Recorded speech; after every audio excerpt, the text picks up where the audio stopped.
ఒకడు పి నుంచి క్యూకి 40 kmph వేగంతో వెళ్ళి తిరుగు ప్రయాణంలో 50% పెంచాడు. రెండు ప్రయాణాలకు కలిపి అతని సగటు వేగం ఎంత అని అడిగాడు. ఒక జనరల్ లెక్క ఇంతకుముందు చెప్పిన లెక్కే కాబట్టి క్లియర్గా వెళ్ళేటప్పుడు 40 kmph వేగంతో వెళ్ళాడు. తిరుగు ప్రయాణంలో 50% పెంచాడు అనగానే 20 కిలోమీటర్లు పెంచాడు అని అర్థం. 20 కిలోమీటర్లు పెంచాడు అంటే కనుక వేగం వచ్చి 60 kmph వేగం అయిందని అర్థం.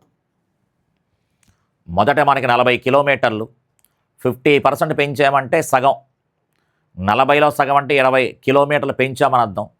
ఇప్పుడు 40కి 20 పెంచామంటే కనుక వేగం ఎంత అయినట్టు? 60 kmph అయినట్టు. రెండు వేగాలు ఉన్నాయి. పి నుంచి క్యూకి అని చెప్పాడు, క్యూ నుంచి మళ్ళీ పి అని చెప్తున్నాం.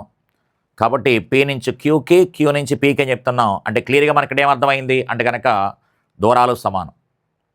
దూరాలు సమానం కాబట్టి సరాసరి వేగము అనగానే క్లియర్గా ఏం చెప్పుకోవచ్చు? 2xy ఇది వేగాల లబ్ధము, 2xy/x+y ఇది వేగాల మొత్తము. లేదా కసాగు కూడా కట్టుకోవచ్చు, 2xy/x+y. నేను క్లియర్గా 2 × 40 × 60 కింద వేగాలకి సంబంధించిన మొత్తము అనగానే 40, 60 కలిస్తే కనుక 100 అని చెప్తాం. 0 0 క్యాన్సిల్, అలాగే ఈ జీరో కూడా క్యాన్సిల్.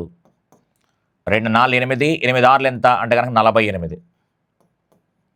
కాబట్టి సమాధానం ఎంత అంటే కనుక 48 kmph అని చెప్పచ్చు.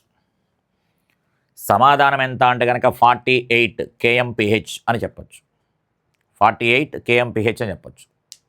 ఓకే, నెక్స్ట్ మరొక ప్రశ్న కూడా ఒకసారి. ఇక్కడ జస్ట్ చిన్న మిస్టేక్ పడింది, 2 సార్లు పడిపోయింది, చూసుకుని ఒకసారి క్యాన్సిల్ చేసి అనేది. ఒకడు కొంత దూరాన్ని కారుతోటి మొదటి 1/3 వంతు 10 kmph వేగంతోను, 1/3 వంతు 10 kmph వేగంతోను a car travels the first 1/3 of a certain distance with a speed of 10 kmph, the next 1/3 distance with a speed of 20 kmph, and the last one third distance with a speed of 60 kmph. The average speed of the car for the whole journey అని అడిగాడు. మొదటి 1/3 వంతు దూరాన్ని 10 కిలోమీటర్ల వేగంతోను, తర్వాత 1/3 వంతు దూరాన్ని 20 kmph వేగంతోను, ఆఖరి 1/3 వంతు దూరాన్ని 60 kmph వేగంతోను ప్రయాణించాను అని చెప్పాడు. అంటే వాడి జర్నీకి సంబంధించి ఇక్కడ ఏతో స్టార్ట్ చేసుకుంటే మొదటి 1/3 వంతు దూరాన్ని 10 కిలోమీటర్ల వేగంతో వెళ్ళాడు, తర్వాత 1/3 వంతు దూరాన్ని 20 కిలోమీటర్ల వేగంతో వెళ్ళాడు, తర్వాత 1/3 వంతు దూరాన్ని 60 కిలోమీటర్ల వేగంతో వెళ్ళాడు. ఎప్పుడైతే మనకి 1/3 వంతు అనగానే దూరాలు సమానం. 1/3 వంతు దూరము 3 సమాన భాగాలుగా చేశాడని అర్థం. మొత్తము దూరాన్ని 3 సమాన ముక్కలుగా చేశాడు, 3 సమాన భాగాలుగా చేశాడు. ఇమీడియట్గా ఎక్కువ వేగాలు వచ్చాయి కాబట్టి ఏం చేయమంటున్నాం? కసాగు కట్టండి అని చెప్తున్నాం. ఆ వేగాలకి కనుక ఆ వేగాలు ఏవైతే ఉన్నాయో ఆ వేగాలకి కనుక మనకి కసా కనుక కడితే, వేగాలకు కనుక కసా కడితే, వేగాలకి కసా కట్టడం అంటే కనుక అర్థం ఏంటి అంటే డిస్టెన్స్ అని అర్థం, దూరము అని అర్థం. కాబట్టి 10, 20, 60 పోయేల నెంబర్ చెప్పండి అంటే కనుక క్లియర్గా మనం 60 అని చెప్పచ్చు. ఇది 60 అవ్వాలి అంటే కనుక 10 6 60, ఇది 60 అవ్వాలి అంటే కనుక 23 60, ఇది 60 అవ్వాలి అంటే కనుక 61 60. అంటే అర్థం ఏంటి అంటే కనుక 60 కిలోమీటర్ల దూరాన్ని, ఎందుకంటే 16 60 కదా, డిటిఎస్ ఇవి కాలాన్ని వేగాన్ని గుణిస్తే దూరం వస్తుంది. అందుకని ఇది 60 కిలోమీటర్లు, ఇది 60 కిలోమీటర్లు, ఇది 60 కిలోమీటర్లు, అలా టోటల్గా మొత్తం దూరం ఎంత? 3 60లు వచ్చాయి. అందుకని 3 వేగాలు కనిపించాయి కాబట్టి 3తో గుణించేయండి అని అందుకే అంటున్నాను. కసాగు కట్టిన తర్వాత 3 వేగాలు కనిపిస్తున్నాయి కాబట్టి 3తో గుణించేయండి. అప్పుడు మనకి మొత్తము దూరం వస్తుంది. ఈ మొత్తము దూరము బై మొత్తము కాలము. మొత్తము కాలం అనగానే ఇదొక 6 గంటలు, ఇదొక 3 గంటలు, ఇది 1 గంట. టోటల్గా ఎంత అంటే కనుక 10 గంటలు అని చెప్పొచ్చు. 0 0 క్యాన్సిల్, 6 3 ఎంత అంటే కనుక 18. అందుకని సమాధానం ఎంత అంటే కనుక 18 kmph అని చెప్పొచ్చు. సమాధానం ఎంత అంటే కనుక 18 kmph అని చెప్పొచ్చు. Okay, next one. మాక్ ఏ నుంచి బయలుదేరి 250 మైళ్ళ దూరంలోని బిని 5:30 గంటల్లోను, బిని 5:30 గంటల్లో చేరాడు. అతడు 4:30 గంటల్లో తిరిగి వచ్చాడు. అంటే ఏ అనే ప్రాంతానికి నుంచి బి అనే ప్రాంతానికి వెళ్ళాడు. ఎంత? 5:30 గంటలలో. 5:30 గంటలలో వెళ్ళాడు.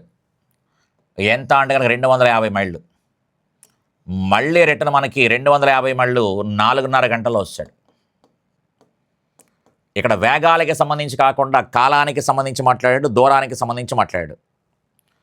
ఎప్పుడైతే మనం సరాసరి వేగము అని చెప్తున్నామో, సరాసరి వేగము అనగానే ఏం చెప్పుకుంటున్నాం? మొత్తము దూరము బై మొత్తము కాలము అని చెప్తున్నాం. మొత్తము దూరము బై మొత్తం కాలము. సరాసరి వేగము అనగానే మొత్తం దూరము బై మొత్తం కాలం.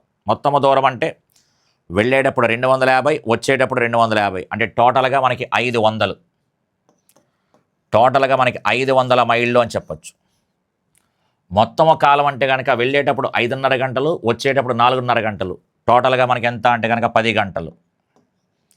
0 0 క్యాన్సిల్ కాబట్టి క్లియర్గా మనకి సమాధానం ఎంత అంటే 50 mph అని చెప్పచ్చు. వాడు మైళ్ళు అని చెప్పాడు కాబట్టి మైళ్ళు అని చెప్పాడు కాబట్టి మైల్ పర్ అవర్ అని చెప్తాం.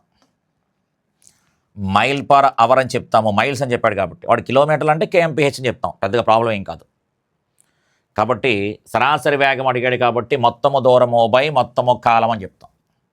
మొత్తము దూరము బై మొత్తం కాలం. నెక్స్ట్ మరొక ప్రశ్న. ఏబీసీలు ఒక కారులో యాత్రకు బయలుదేరారు. కారును మొదటి 1 గంట ఏ సగటున 50 kmph వేగంతోనూ, తర్వాత 2 గంటలు బి 48 kmph సగటు వేగంతోనూ, తర్వాత 3 గంటలు సి 52 kmph సగటు వేగంతో నడిపి గమ్యస్థానానికి సరిగ్గా 6 గంటల్లో చేరారు. అయినా వారి సగటు వేగం ఎంత? ఇక్కడ కూడా జాగ్రత్తగా అబ్జర్వ్ చేయండి ఒకసారి. దూరాలు సమానంగా మెయింటైన్ చేయలేదు. ఎలా చెప్పగలుగుతున్నారు దూరాన్ని సమానంగా మెయింటైన్ చేయలేదు అని అంటే కనుక, ఒకడు క్లియర్గా ఏ అనే ప్రాంతం నుంచి బి అనే ప్రాంతానికి వెళుతున్నారు వీళ్ళు ముగ్గురును.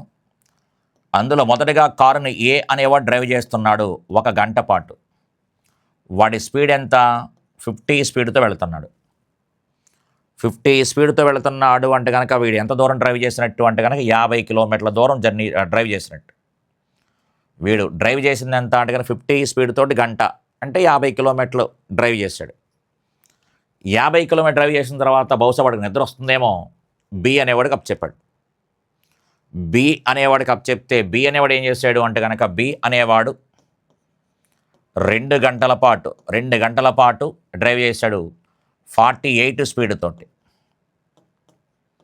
48 స్పీడ్తో డ్రైవ్ చేశాడు కాబట్టి దూరం ఎంత అవుతుంది? 96 కిలోమీటర్లు వీడు డ్రైవ్ చేశాడు. 50 కిలోమీటర్లు డ్రైవ్ చేశాడు. ఆ 2 గంటల తర్వాత ఈసారి వాడు కూడా నిద్ర వస్తుంది అనుకుంటున్నాను, సి అనేవాడికి అప్ చెప్పాడు. సి అనేవాడేమో 52 స్పీడ్ తోటి సి అనేవాడు 3 గంటల పాటు